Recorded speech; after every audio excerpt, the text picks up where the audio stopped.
Okay, so we've done the basics on your radio. There's really not too much to worry about there. If we put the car into reverse, obviously the beeping, please excuse the beeping, you'll see the car behind. So on the bottom of the screen here you've got your bumper and then the tow bar, so you can see your tow bar, and then you have a series of markers: red, yellow or amber, and then yellow.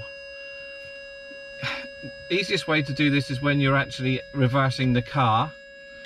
When you get to a wall, reverse up to a wall, get the yellow marker just touching the wall, get out and check how far away. You're generally about 2 meters.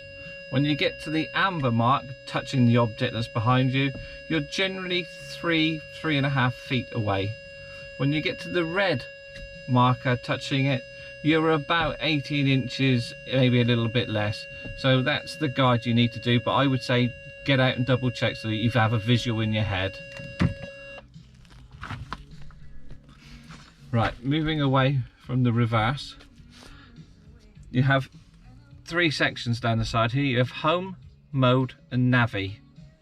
If you press the home button, you'll get a split screen. You'll get the radio and you'll get the sat nav, whether you've programmed in anything at all. You've then got destinations, mode, bookmark. Wouldn't really get involved with them on this screen. If you want to go mode, it's telling me I need to start the car because otherwise it will drain the battery, so let's just do that a second. So if you press the mode screen, you've got 2 options. You've either got radio, Apple CarPlay, Android player, media and navigation. So that'll be for your things, or you press that little screen there. That'll give you a sub menu where you have radio, Apple CarPlay, Android, media, navigation, Bluetooth music, things like that. So that's basically what's going to happen when you press that mode screen. And if you press the navi, then you get your full screen. Okay, on the other side you have phone, which will come up, and I'll show you how to connect your phone in a second. Set up, it's set in bits and pieces, and usually you don't really need to fiddle with the tool.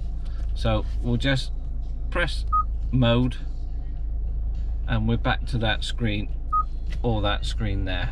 Okay, so what I'll concentrate next is the navigation. So we'll press navi.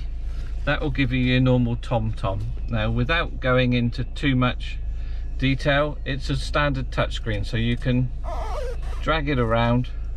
You have a plus and a minus here that you can zoom in and zoom out. You can also do that with your fingers if you wish. Now the little arrow above the plus sign, if you press that, will give you a 2D version of where you're going to go. So you can do that, or press the little arrow again and it will bring you out onto the main screen. Now to set where you want to be going, you press the menu button, search, you put in where you want to go. So someone's already put in Moor Pond here, so we'll just press Moor Pond, but normally you would just put your postcode in the top there. It will then give you this screen with a picture of a little steering wheel with drive. You press the drive button, it will work out how to get there and say go. So that's it, you're off and you're driving.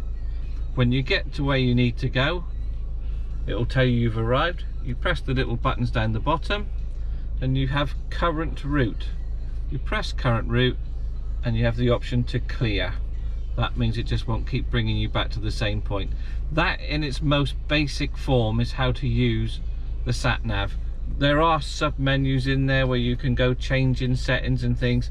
I would be really surprised if you needed to. It will change from night and day by itself, and you can alter the volume on the screen or switch the person off the speaking, but that's as easy as it gets for start picking where you need to go and then cancelling when you've got there.